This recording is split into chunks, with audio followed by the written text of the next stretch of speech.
Hey everybody, it's your man James, back again with some more comic book reviews for you. Today we're going to be taking a look at Plunge number 3 from the Joe Hill House Comics horror series from DC by Joe Hill and Stuart Immonen, their Black Label imprint.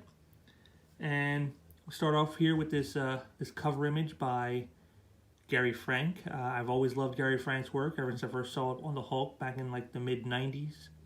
And you can see right here he's got, a very detailed style. I like the overall image. You got the dark shadowy figures in the background with our main character here up in the forefront being holding something which is causing the light. I like that, and I like the darker blues with the more like lighter pinkish colors. Again, very good contrast overall. It's a really great cover, but as far as what's underneath the cover, well, not quite as good. For those who don't remember, I reviewed the first issue of this. Basically, the story is about a ship that went missing 40 years ago, and after a earthquake comes up and resurfaces, and so the company that had sent the ship out long ago gets a sort of like a troubleshooter, and he gets together a scientist and a salvage crew to go salvage the ship and try to find out what happened. And that's the big mystery and where all the spookiness happens. And in this issue here, number 3, they finally run into members of the crew who have survived for 4 decades on this little island out near Russian waters. And as as the story progresses here, they kind of give you some insight into that these people aren't exactly all they appear to be, as you can see here from the guy's face.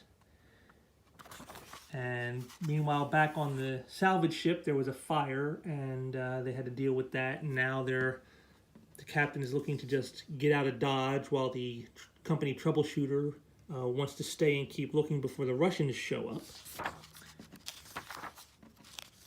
And when the captain finds out the crew is still alive, he decides to head on over and investigate what's going on. Here's the scientist talking with them.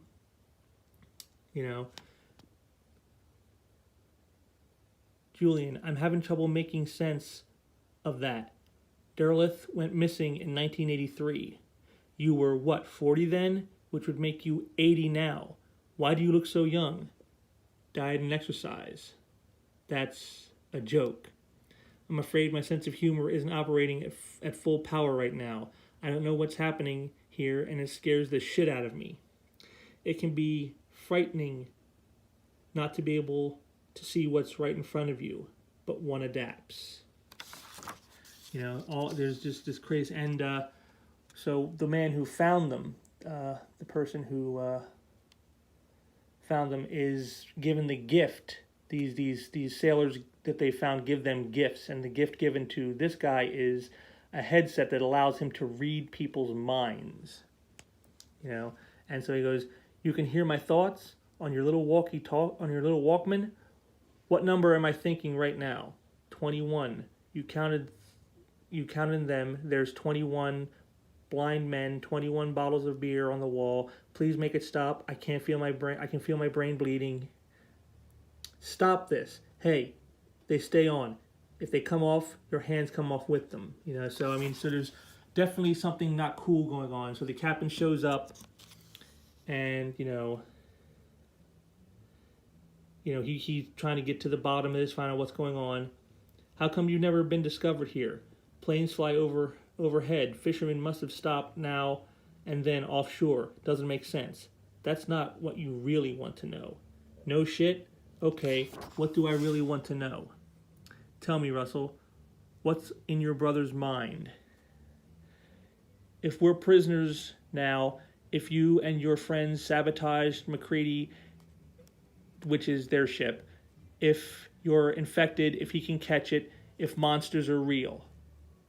So it's there's all kinds of craziness going on. And then we get some stuff about a code that's basically using using numbers backwards, like on a calculator. So because they found a piece of paper that had the number, a 4-digit on there of was it 01134, which when you do backwards spells hello, which they say was the invitation for them to come here. They were brought here.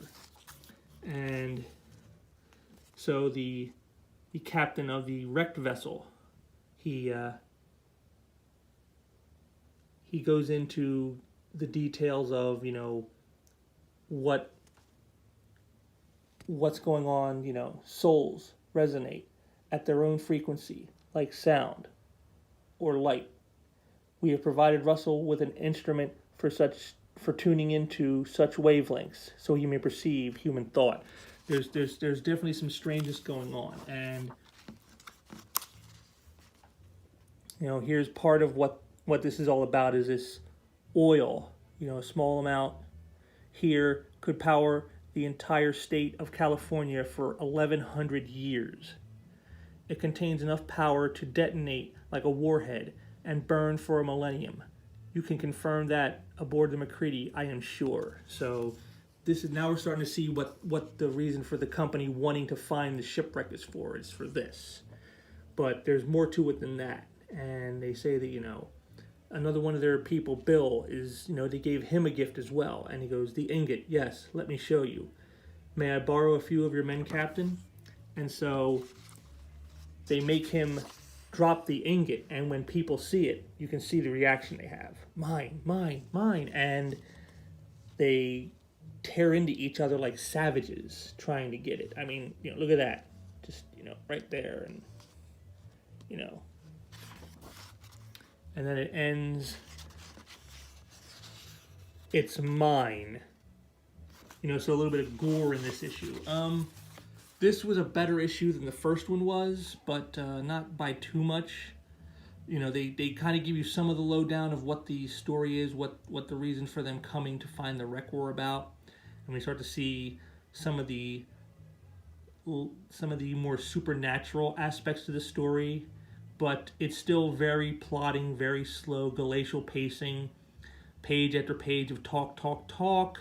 We didn't get any action here until like the very last couple of pages. Like I said, this is a very, some would call it a slow burn type of horror, but it's so slow that it's boring. Like I said, you can get away with this kind of stuff on TV shows and movies, but you can't do this kind of thing in comics. It's a format that is very unforgiving with this decompressed style. It just does not work for comics, no matter how much they want to try to make it work for comics. So that's definitely out. So yeah, this one, give it about a 3.5 out of 10. Like I said, there's some interesting stuff. They actually progressed the plot forward a little tiny bit, but again, not enough that it warrants you checking it out. Like I said, all this feels like a tryout for a Netflix series. They want the studios to look at this and go, wow, that'd be a great story to tell, on our streaming services. And like I said, it's doing no services to the comic books. So, just definitely give this one a pass. It's not anything you're going to really be missing out on if you don't check it out. Like I said, great Gary Frank cover aside, there's really not a whole lot here.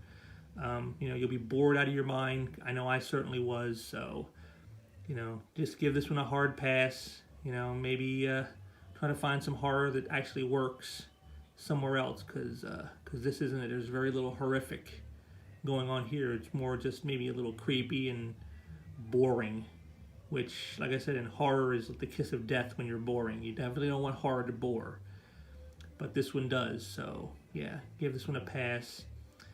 And well, there goes the winning streak. The last few reviews I've done for you here, they were all positive reviews with some good ratings and whatnot. And this one, well, I guess nothing lasts forever, huh?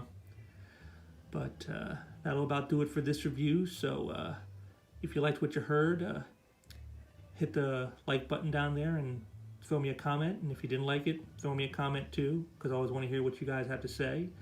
Make sure to smash that subscribe button there, and so you never miss a new review or anything else. And until next time, take care.